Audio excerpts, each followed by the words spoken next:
Y una gran parte de la salud corporal no es solo la medicina natural, no es solo la nutrición, sino también es el balance, el equilibrio emocional, la salud mental. Y hemos visto últimamente eventos muy trágicos en las noticias que nos afecta. Al nivel local hubo una incidencia donde un niño de 13 años en Hialeah mató a su madre. ¿Cómo es esto? Vimos al nivel nacional las noticias de Robert Carr, un instructor de armas que entró a un bowling alley y empezó a matar personas, 18 muertos y otros heridos. En estos momentos hay personas críticamente en el hospital sobreviviendo. Tenemos algo que vemos estas cosas y sufrimos. Vemos los ataques de Hamas en Israel, asesinando familias, padres, madres, hijos. Si somos seres humanos, estas noticias nos afectan. Y el día de hoy, yo he invitado a alguien que yo pienso nos puede ayudar a consumir noticias, pero no ser consumido por las noticias. De poder estar enterado, pero no dejar que nos afecte emocionalmente. Y la persona que tengo, la persona perfecta para ayudarnos con esto, es la doctora Balinotti, psicóloga de familia, psicóloga social, personalidad de televisión y radio, escritora, analista. La doctora ha publicado 8 libros, 5 en su país de Buenos Aires, de Argentina, 2 en Buenos Aires y 5 aquí en Miami. Ha participado en segmentos. Es un gran honor darle la presentación a la doctora Cristina Balinotti. Bienvenida al programa. Muchas gracias. Un placer estar en tu programa. Gracias, doctora. Ay, qué gusto tenerte aquí. Resulta ser que yo necesito su ayuda. Yo aprovecho cuando invito a una persona como usted, no solo para ayudar a los oyentes, pero para yo mismo ayudarme. Y eso, a mí, te confieso, doctora, estos eventos que yo he visto, empezando con lo de Israel, imágenes que, porque ese es el detalle, que ahora estamos viendo las imágenes, estamos viendo la violencia, no solo escuchando. Me preocupa el impacto que esto puede tener sobre la salud mental de los consumidores, y yo me incluyo en esto. ¿Cuáles son algunos de los avisos, doctora, de que las noticias nos están empezando a afectar emocionalmente y a hacer daño? Bueno, sin duda la irritabilidad, el carácter se transforma porque uno está consumiendo permanentemente estas noticias, escuchándolas o viéndolas. El tema de los celulares nos acerca de una manera muy peligrosa porque repite estos eventos a lo que es la violencia. Puede haber problemas del sueño, estamos más irritables, entonces dormimos menos. Puede haber algún tipo de alteración en la alimentación, comemos más, de pronto porque estamos muy ansiosos, o comemos menos. Hay que tener cuidado en aquellas personas que ya tienen una base mórbida, psicológica. Me refiero a algún trastorno de personalidad, alguna enfermedad mental, aunque no sea grave, pero que sabemos, igual que la enfermedad mental grave, hay que cuidarla, protegerla de estos eventos. Si tenemos un familiar con estas condiciones, debemos sustraerlo de estas noticias, porque realmente es echar leña al fuego. Sabemos que la enfermedad mental, aunque sea en un 5%, está relacionada con actos violentos. Tampoco hay que estigmatizarla.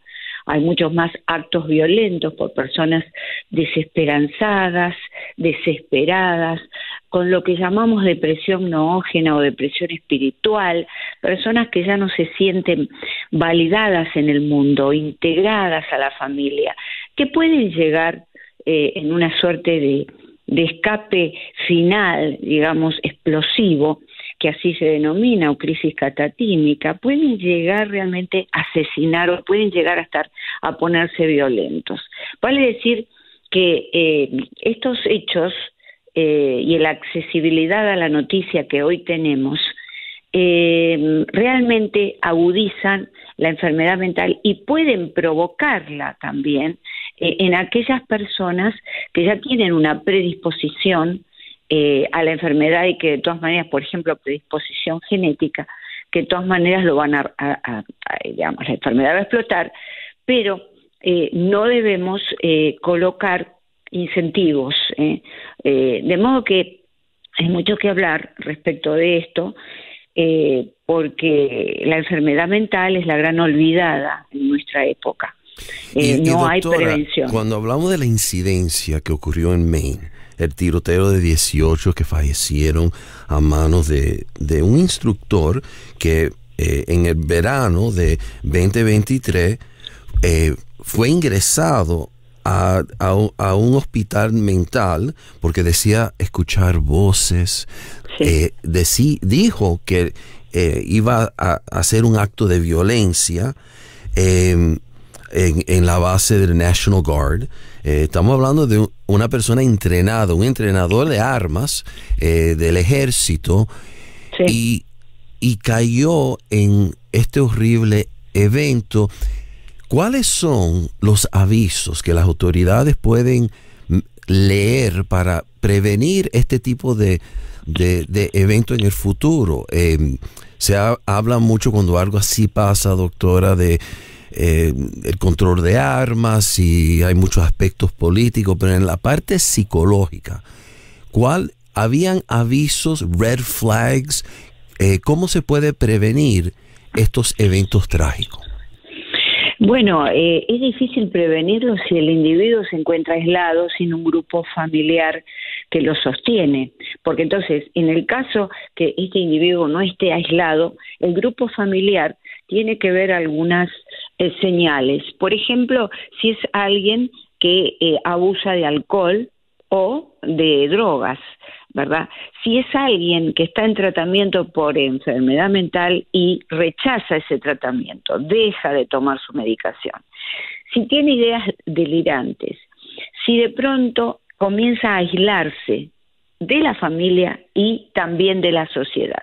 Y por supuesto, si tiene una historia previa de agresiones ocurridas dentro de un corto periodo. De modo que hay predictores.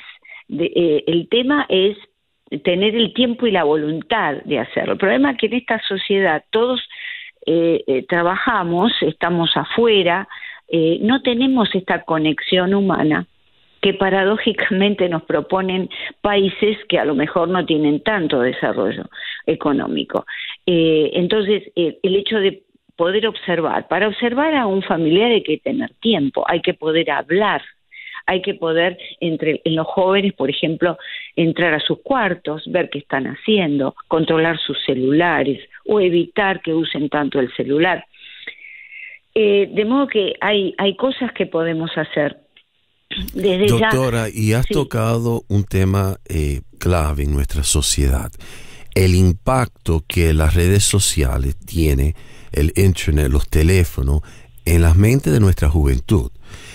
Yo soy padre, tengo un hijo de 12 años y otro de 9. Yo no le doy acceso a celulares, pero me preocupa mucho el daño emocional psicológico que puede tener en estos niños, adolescentes y más pequeños, el ver un acto de violencia. Lo que pasó en Israel con Hamas, usando GoPros, tomando videos, celebrando la tortura, la violación, el massacre de familias enteras. Un nivel de violencia y odio que sinceramente, doctora, yo no pensaba que ese nivel de odio todavía existía, y sin embargo así está circulando. Es muy fácil que en la misma escuela un adolescente tenga un video de un acto horroroso y se lo enseña a su amiguito, y ahora eso está en la mente y el corazón. ¿Qué impacto, qué trauma emocional puede resultar en niños expuestos a esta violencia, y qué deberíamos de hacer para proteger a nuestros hijos de esto? En principio debemos saber, porque el conocimiento es sin duda el poder, y esto es una frase habitual, pero es el poder para poder modificar situaciones de este tipo, para poder predecir cuando nuestros hijos están en peligro. No tenemos que saber que todos los seres humanos aprendemos por el ejemplo. Estamos dotados cerebralmente, neurológicamente, con neuronas espejo, que son esas neuronas que permiten que nosotros copiemos los comportamientos de los demás. Así se aprende desde pequeño. Por ejemplo, si alguien bosteza, nosotros bostezamos; si alguien se ríe, nosotros lo hacemos. Hay una copia de eso. De la misma manera se copian, obviamente, los comportamientos violentos y negativos. Y tener en cuenta que el cerebro es velcro, es un cerebro que se pega a las conductas o a las experiencias negativas y las recuerda mucho más que las experiencias positivas. ¿Por qué? Porque todavía tenemos ese hombre prehistórico en nosotros, en nuestro ADN, en nuestras funciones mentales, que está atento al peligro. Entonces, por eso nuestro cerebro siempre se queda con las experiencias negativas. Una suerte de rasgo de supervivencia que nos viene de las primeras épocas de la humanidad. Entonces, darnos tips, doctora, sí, para nosotros los adultos, porque yo converso todos los días con personas de nuestra comunidad, temas de salud, y algo que, como usted ha comentado, hay mucho estrés, hay mucha preocupación, la economía, pasamos la pandemia, ha sido unos años muy estresantes. Entonces, encima de eso, cuando vemos noticias horribles, nos puede impactar ya, y tenemos un estrés ya existente, y a veces es el factor que lleva a la persona a un estado de ansiedad o depresión o problemas de insomnio. Darnos consejos, tips de cómo monitorear el hecho de que me está afectando mucho las noticias y que debo de quizás consumir menos. ¿Hay alguna técnica de relajación? ¿Y en qué momento uno sabe o debe saber que es tiempo de buscar atención profesional? Bueno, en principio debemos hacer un ejercicio de autorreflexión los padres. Estamos dejando a nuestros hijos demasiado tiempo solos. Entonces, ¿quién es el que los cuida? Bueno, el celular, la televisión. Y sabemos que particularmente los celulares están realmente devastando la salud mental de los niños. Por lo menos la estabilidad emocional que deben tener. Tenemos un cerebro social, y en la familia eso se tiene que manifestar a través de conversaciones, de charlas, de juegos de mesa, incentivar todo esto de jugar a las cartas, a construir algo con legos, un momento en familia en donde hay relajación, es el mejor ejercicio, y hay también comunicación. También hacer ejercicios fuera de la casa, salir más con los niños en bicicleta, salir a caminar, hacer un deporte. Yo recomiendo a los padres, todos los niños tienen que tener un deporte, y los padres también, y participar de ese deporte en familia. ¿Por qué? Porque una vez que el deporte sabemos que incentiva ciertas hormonas, endorfinas, que nos provocan un momento de placer, relajación, luego viene el diálogo, nos sentamos a comer.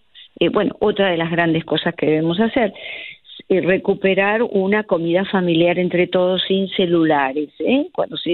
Cuando todos llegamos, colocamos los celulares, las tablets, las computadoras en un lugar alejado de la mesa, y ahí nos ponemos a charlar.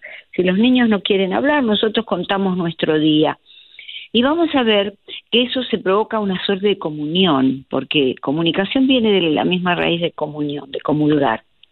Allí hay algo en el que comulgamos en ese cáliz sagrado que es la familia. Lo hemos perdido y estamos dando paso a la producción económica. Y está bien, tenemos que trabajar para sostener y darle una buena educación a nuestros hijos, pero también tenemos que trabajar para sostener los pilares de la familia, que se está desintegrando, y por eso estamos viendo tanta enfermedad mental, estamos viendo tanta violencia en el mundo, porque no está esa célula principal que lentamente se está desintegrando, que es la familia. La familia es la primera sociedad que el hombre conoce cuando llega a esta tierra. El hombre, estoy usando un masculino inclusivo, ¿verdad? Implico varones y mujeres. Entonces, es la primera institución y por lo tanto es el lugar donde se aprenden las etiquetas de la vida, donde se aprende a ser feliz, donde se aprende a amar, a tener empatía, compasión, solidaridad. No se aprende en la escuela dan herramientas. Los padres dicen, pero a mí no me enseñaron, ¿por qué mi hijo es tan violento? Si la maestra no lo vio, no, soy yo que tengo que verlo. Soy yo como Es interesante padre, como porque madre. Has comentado y mencionado tantas cosas profundas. Sí se está perdiendo ese núcleo de familia. Sí, las pantallas tienen acceso a nuestros hijos y están criando nuestros hijos. Incluso es muy fácil darle un celular a un niño en un restaurante para que nos deje tranquilo en vez de compartir.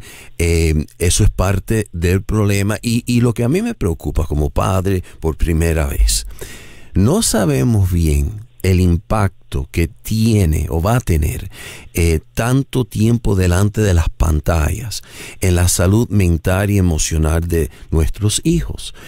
¿Cómo protegerlos de materia inapropiada? ¿Cómo criarlos en un mundo donde no solo los padres? Cuando yo era niño, doctora, yo me acuerdo que si mi padre me veía jugando en el patio, en la calle, con un amiguito que no le gustaba algo que ellos vieron. Yo me acuerdo, mi padre una vez invité a un amiguito de la esquina y jugamos un par de horas en el patio. Cuando se fue mi amigo, mi padre me llama y me dice, ven acá. Y yo le digo, sí, papá. Dice, ¿quién es ese muchacho? Yo le explico, es mi amiguito de la esquina, estábamos jugando. Y dice, no te quiero ver más con él. Y mi padre, ¿qué pasó? Vio algo en él que pensó que era mala influencia, algo que no le gustó, pero me podía proteger. Era más fácil proteger nuestros hijos de influencias extranjeras con las redes sociales, con los teléfonos, aún en un chat, un juego de video. Cualquiera le puede hablar a nuestros hijos pequeños. ¿Cómo protegemos en esta cultura? Es algo muy difícil. Es muy difícil, pero se puede lograr. Yo tuve hijos, los crié antes de la revolución de Internet y de las redes sociales, pero tengo una nieta de 14 años y realmente se puede. Hay que sencillamente utilizar lo que se denomina autoridad experta. Y la autoridad experta es poder hablar con los hijos, no gritarles, no castigarlos. O antes de pronto ese tipo de educación o pedagogía podía surtir algún efecto, ¿verdad?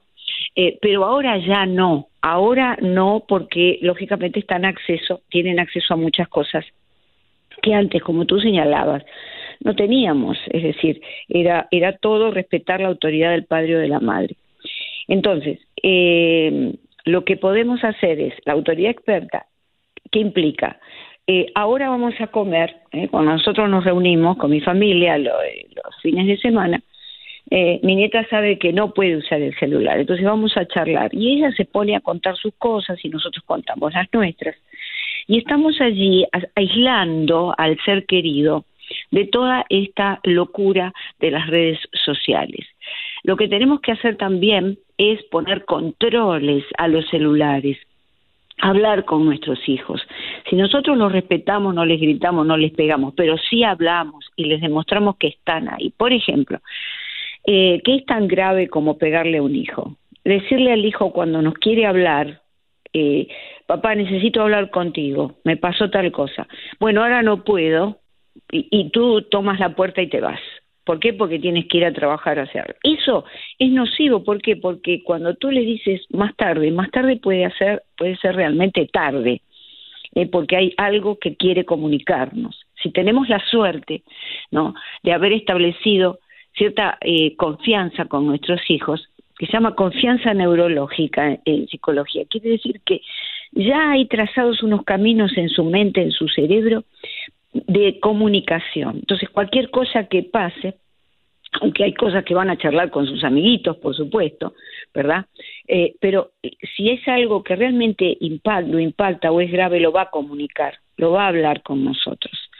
Entonces, hay mucho que aprender como padres para poder prevenir estas conductas, pero se puede hacer. Vamos a establecerlo con amor. Vamos a ponerle límites a nuestros hijos con amor, porque si no la sociedad se los pondrá con violencia. Entonces vemos Doctora, estos niños. Y le agradezco tanto estos consejos, porque como padre uno se siente a veces, como digo, overwhelmed, con una responsabilidad grande y en un ambiente tan nuevo y tan diferente con la tecnología. Entonces, exacto, yo no puedo criar mis hijos como me criaron a mí, como usted crió sus hijos. No.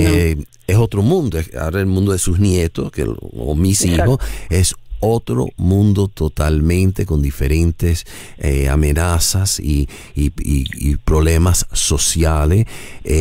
Estamos viendo algo muy, muy preocupante. La CDC cada 10 años hace una encuesta de la salud mental de adolescentes, niños de 13 a 17 años de edad. Tu nieta cae en ese grupo.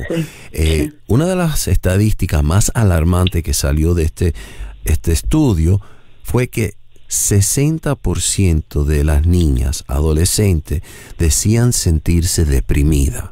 Exacto. ¿Qué está pasando en nuestra sociedad? Que niños, niñas, adolescentes, la mayoría están en un estado de depresión.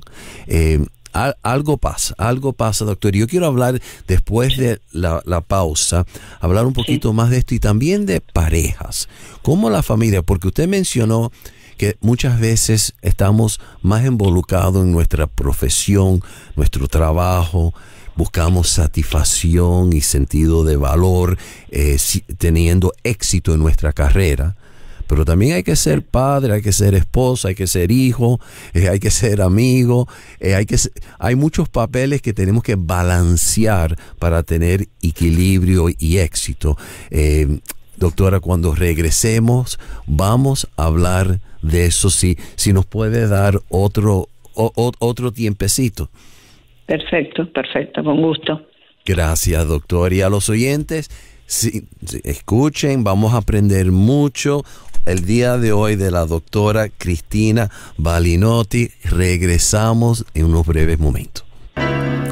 Como estamos aprendiendo el día de hoy aquí con psicóloga doctora Cristina Balinotti, estamos hablando de familia, estamos hablando de nuestros hijos.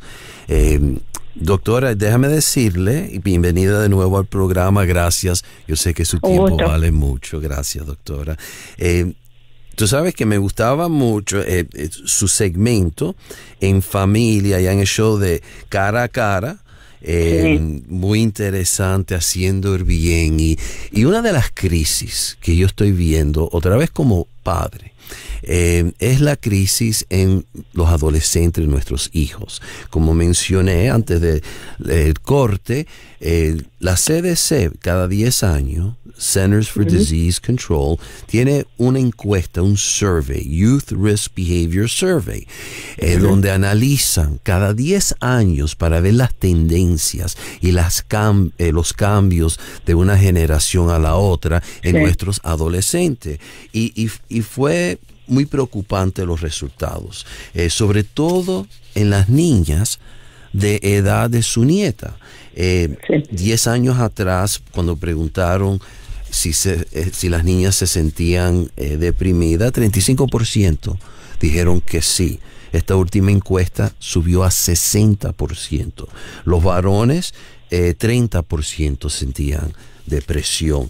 En cuestiones de más alarmante todavía, es que cuando le preguntaron a las niñas si habían en los últimos 30 días considerado seriamente suicidio, 30% dijeron que sí. Doctor, en su opinión, ¿qué está provocando este fenómeno, esta tristeza, esta crisis emocional en nuestros adolescentes? Existe una gran desconexión, como decíamos anteriormente, desconexión familiar. Es decir, la depresión surge no solamente en aquellas... Cuando hablamos de depresión en las niñas, tenemos que preguntarnos si se trata de depresión clínica o depresión subclínica. Si es algo subclínico, quiere decir que se sienten tristes, que no están alegres, que no están con ese sentimiento de realización que todo joven tiene que tener. Entonces, eso es peligroso porque si tienen un antecedente familiar de depresión, pueden desarrollar una depresión clínica, que tiene 5 o 6 modalidades, y entonces ahí estamos en un riesgo, ¿verdad? Lo que está provocando es que no hay conexión, no hay diálogo, se ha perdido la comunicación, cada uno hoy en día come en sus habitaciones, no hay esta reunión familiar habitual, y entonces nuestros niños con un cerebro altamente inmaduro, en donde la parte del pensamiento, de la planificación está completamente inmaduro, termina de completarse recién a los 30 años, y este es un tema aparte, pero realmente esa es una época de mucha labilidad, de mucha vulnerabilidad, en donde los padres tenemos que estar presentes y prestarle nuestro cerebro prefrontal o frontal, que es allí donde se procesa la planificación, el control de las emociones, y estar cerca de ellos. Porque si no, el ser humano inmaduro tiende a sentirse desesperanzado y a ganar un sentimiento de no pertenencia. Lo peor que pueden, dos cosas son terribles y los jóvenes lo están sintiendo: la falta de pertenencia al grupo de la familia y la falta de reconocimiento. Entonces, esas dos cosas hacen que los niños ya de por sí puedan sentirse mal. De hecho, lo que mencioné antes, existe mucha depresión espiritual, que no es una entidad, patológica, es de la mente, sino que es del espíritu. Algo que descubrió Viktor Frankl hace tantos años, en la Segunda Guerra Mundial, hoy en día está nuevamente surgiendo, y particularmente entre los jóvenes. Los índices de suicidio entre los jóvenes han disminuido. Hay niños que se han suicidado, aunque por suerte sigue siendo menor la estadística, alrededor de los 7, 8 años. Es decir, estamos viendo, antes se suicidaban los ancianos, hace 50, 60, la estadística era mayor de suicidio en los ancianos. Hoy la estadística es mayor en nuestros jóvenes, en una época en que tienen todo para realizarse, todas las herramientas. Debemos preguntarnos qué está pasando aquí. Y lo que está pasando es esto: tan cerca está de nosotros que no lo vemos. No hay unión en la familia, no hay diálogo, esa corriente subterránea que tiene que haber, en donde todos sabemos que si tenemos un problema y llegamos a casa lo podemos hablar y alguien nos va a escuchar. Pero ¿qué pasa? No escuchamos. De paso, la fórmula para escuchar a nuestros hijos es 80% escuchar, 20% hablar. Porque a veces hablamos demasiado, comparamos a nuestros hijos con nosotros mismos, que bien que fuimos sensacionales cuando éramos jóvenes, éramos perfectos, y ellos no lo son. Tú sabes que tiene todo sentido. Hay como un aislamiento provocado por la tecnología. Te escucho describir el problema y es cierto, pueden vivir una familia juntos y estamos consumidos con las pantallas. Sí, antes era solo el televisor. Y cuando yo era niño, el televisor tendría unos 4 o 6 canales. Sí, no había, no era lo que hay ahora. es increíble. Están otra vez los teléfonos, estamos comunicando y mandando mensajes. Estamos presentes en físicamente, pero no espiritualmente, no mentalmente, no emocionalmente. Y es muy fácil para un joven aislarse de la familia, aún viviendo en el hogar con la tecnología. Y eso es algo que en nuestra niñez ese problema no existía.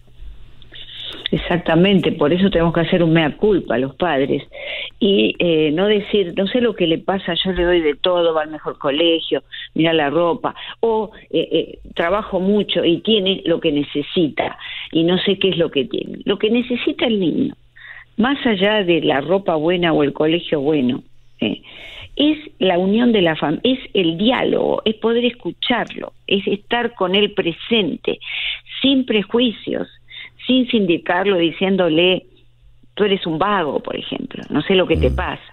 Ese tipo de narrativas o este tipo de expresiones en la familia no son positivas, no son buenas. ¿Y por qué lo hacemos los padres? ¿Somos culpables? No, somos responsables. Lo hacemos porque a su vez estamos montados en una sociedad, en un tren vertiginoso, del cual no podemos bajar, y entonces estamos ansiosos y estamos depresivos. La depresión es, y esto el CDC lo predijo, y la Organización Mundial de la Salud también, iba a ser de este siglo la depresión, con todo lo concomitante que lleva, que es la ansiedad, la gran enfermedad del siglo, y es la realidad. Es la enfermedad más que lamentablemente más toca a nuestros jóvenes, ¿verdad? En una época en que debieran estar llenos de esperanza, pero la esperanza no la dan las herramientas, el dinero, el lugar a donde yo voy, y eso es importante, ¿verdad? Pero deja de tener importancia si no está lo fundamental, que es esa primera relación con el hijo. Ya desde que nacen los niños hoy en día ya van a guarderías, los tienen los abuelos. ¿Para qué tenemos hijos? Vamos a preguntarnos esto. Si no, podemos estar con ellos. Es muy sabio, y yo admiro a las mujeres que dicen, no voy a tener hijos porque prefiero trabajar. Está perfecto. Eso es mejor que traerlo al mundo y no poder atenderlo.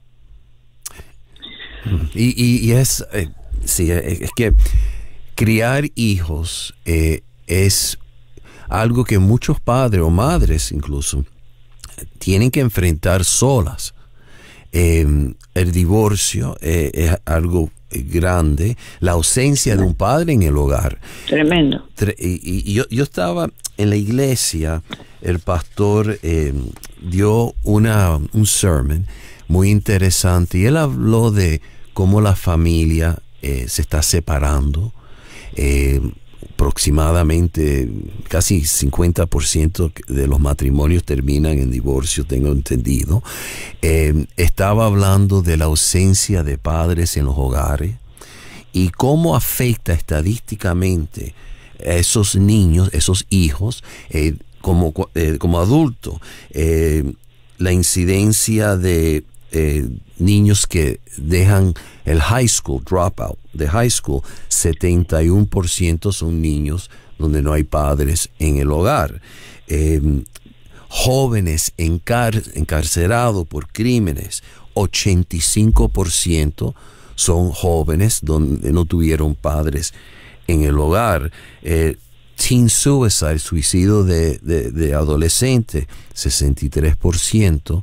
Cuando no hay un padre en el hogar. Doctora, sin duda.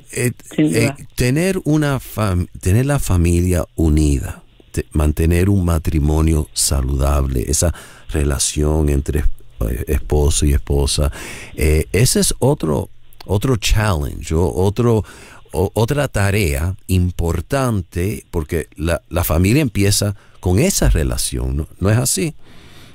Por supuesto, el primer ejemplo que los niños ven es cómo se llevan los padres entre sí, ¿verdad? Es qué tanto se aman, cuál es el amor, cómo lo demuestran. Los niños, de nuevo, aprenden por el ejemplo, como todos nosotros, ¿verdad? Entonces, es importante, más que hablar, poder darles un ejemplo de salud amorosa entre los padres, ¿verdad? Cuando yo hablaba de tener hijos, cuando se los puede tener, estaba hablando de matrimonios que lo tienen porque hay que tener un hijo, porque la abuela lo quiere, mujeres que dicen, bueno, pero mi esposo quiere tener un hijo, y entonces no son las razones adecuadas. Por supuesto que cuando uno se casa por amor y sobreviene la muerte del padre, sobreviene una infidelidad, el padre se va, o un divorcio, ¿verdad? Entonces, bueno, ya es otra cuestión, y la madre se tiene que hacer cargo de eso, lo cual es terrible, pero lo puede hacer con el auxilio de algún familiar. Por ejemplo, la figura del padre no está, pero puede estar el tío, el abuelo, el padre. Tiene que darle la compensación, porque es muy importante, varones y mujeres. Hay que salir de esta idea feminista que las mujeres lo podemos todo, podemos criar. No, nosotros necesitamos la complementación, porque el universo nos propone esto de la polaridad, el equilibrio entre los opuestos. Entonces, nosotros debemos sostener esto en la familia, y lo podemos hacer siempre. Exactamente. La posmodernidad es una época que, de acuerdo con Lyotard, que fue un gran sociólogo, empezó en 1985 después de la caída del muro de Berlín. Entonces cambió todo, empezó lentamente esta era de las grandes comunicaciones, de Internet, ¿verdad? La globalización, todo este proceso en donde el planeta parece ser una aldea pequeña. Entonces, allí cambió, y entonces la época anterior era la modernidad, en donde había muchos valores, principios, en donde había todo esto que no hay hoy en día, y entonces se fue al otro extremo, y hoy las relaciones duran poco, los matrimonios, hay divorcios por razones muy tontas, se casan rápido, se divorcian rápido. Las relaciones, las amistades, no sé tú, yo tengo amistades de hace 30, 40 años, ¿verdad? Sí. Hoy en día tienes amigos por una temporada nada más. Es decir, hay una velocidad que va haciéndole perder sentido a la vida al ser humano. Tú sabes que eso, yo me acuerdo de muchacho, y mencionas el 85, que fue la época que yo estaba en high school, Michael Jackson, esa época donde estaba empezando yo a vivir como un hombre joven, a estudiar en la universidad. Pero antes de eso, yo me acuerdo que mis padres hacían algo que ya no se usa, y eso era hacer visita. Nosotros el fin de semana me vestía mi madre, y era un muchacho pequeño, mami, ¿a dónde vamos? Vamos a hacer visitas.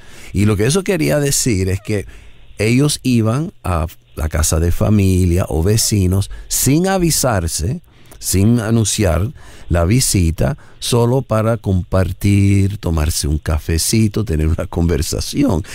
Doctora, eso no pasa hoy en día. Si alguien te toca la puerta, yo mismo soy culpable. Si alguien toca la puerta de una tarde, lo primero que yo hago es que me alarmo, miro a mi esposa y le pregunto, mi amor, ¿tú estás esperando que venga alguien? ¿Será un delivery? No. Entonces, lo segundo es esconder los niños. Váyanse para el cuarto. Papá va a ver quién está en la puerta. Y así estamos viviendo así. Es más, cuando uno va a la casa de un amigo, un familiar, no se atreve a tocarle la puerta, lo llama del celular y le dice, estoy afuera, me puedo acercar a la puerta. Entonces es un mundo, lo que usted dice, de mucha separación. Exacto. Y aislamiento. Es un mundo disgregado. Entonces tenemos, yo entiendo ahora, y me estás ayudando tanto, porque en este ambiente, en esta sociedad, tenemos que hacer un mayor esfuerzo para comunicar, hablar y unirnos.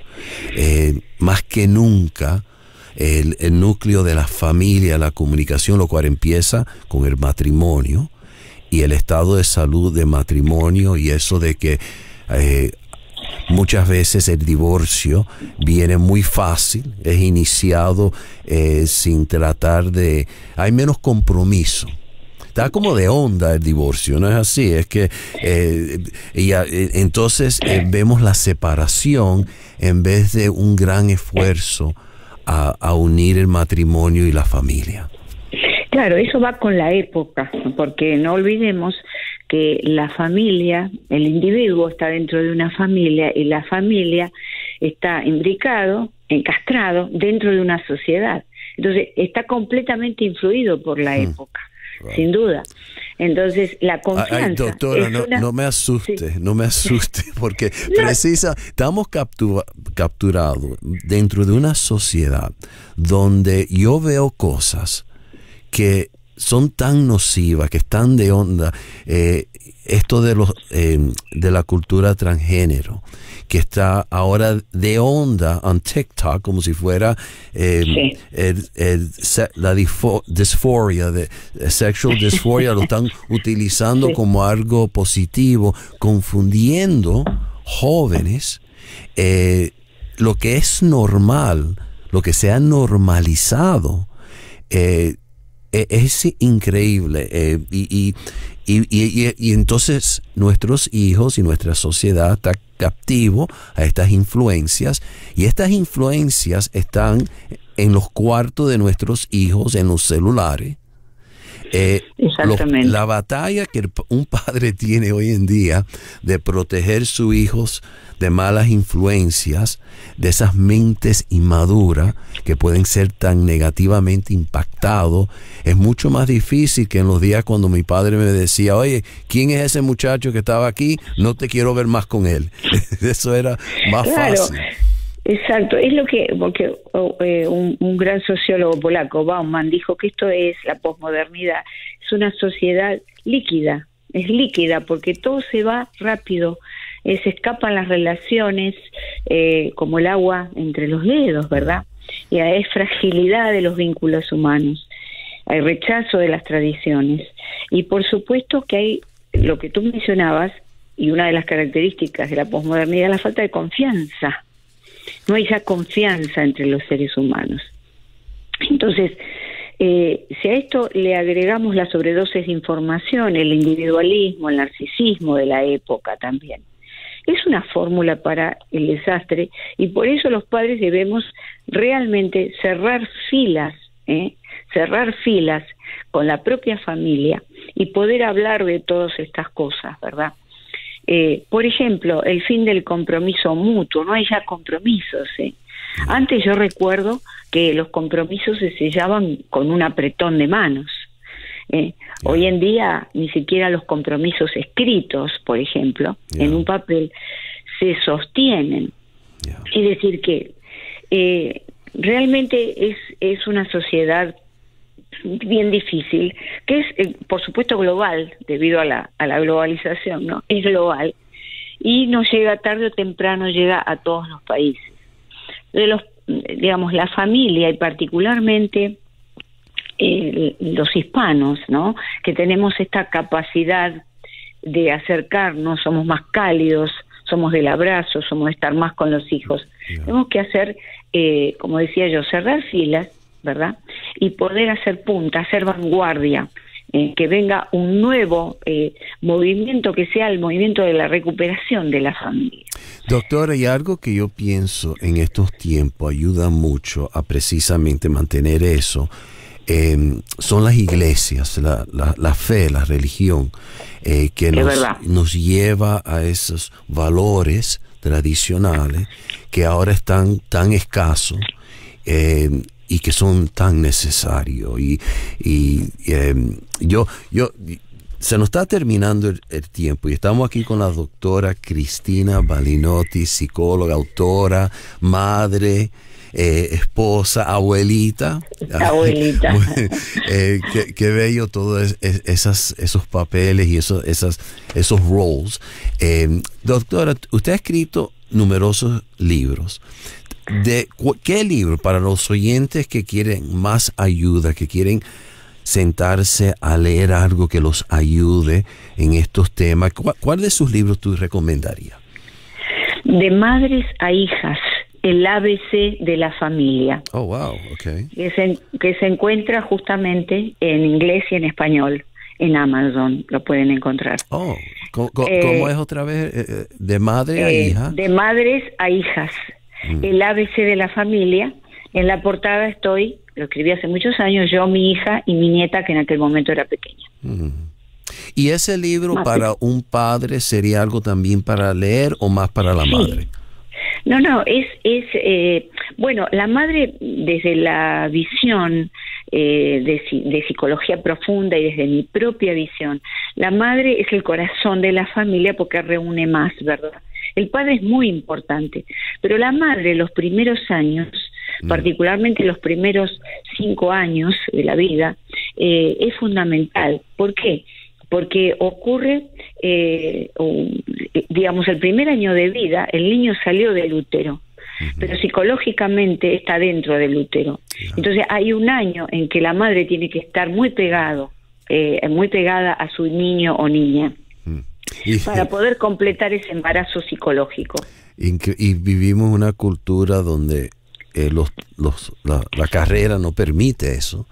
Y es muy interesante. Doctora, se nos está terminando lamentablemente el tiempo. Yo pudiera hablar horas y horas con usted. Yo también. Y gracias, doctora. Website, redes sociales, número de teléfono, ¿cómo se pueden comunicar nuestros oyentes con usted si necesitan ayuda, si quieren aprender más, si se quieren beneficiar más de sus conocimientos? Bueno, mi canal de YouTube, unifamilia.com. Unifamilia, me encanta el nombre. Unifamilia.com, y tiene ese link justamente por lo complejo de mi nombre, ¿no? Para escribir el apellido y escribir Cristina, que va con CH, por ejemplo. Pero pueden buscarme igual por Cristina Balinotti, B larga, una sola L, doble T. Unifamilia.com, los invito a suscribirse, es completamente gratuito, y ahí están todos los temas elaborados, todas las conferencias, seminarios, cápsulas para la familia y todas mis intervenciones en los medios de comunicación, que son semanales. Doctora, gracias y perdone, se nos termina el tiempo. No hay problema. Muchas gracias. Esta conversación a mí me ha ayudado personalmente. Le quiero dar las gracias por su tiempo y a los oyentes por sintonizar. Estaremos de nuevo en la mañana aquí a esta misma hora. Gracias por sintonizar. Gracias, doctora. Y hasta mañana. Que Dios nos bendiga.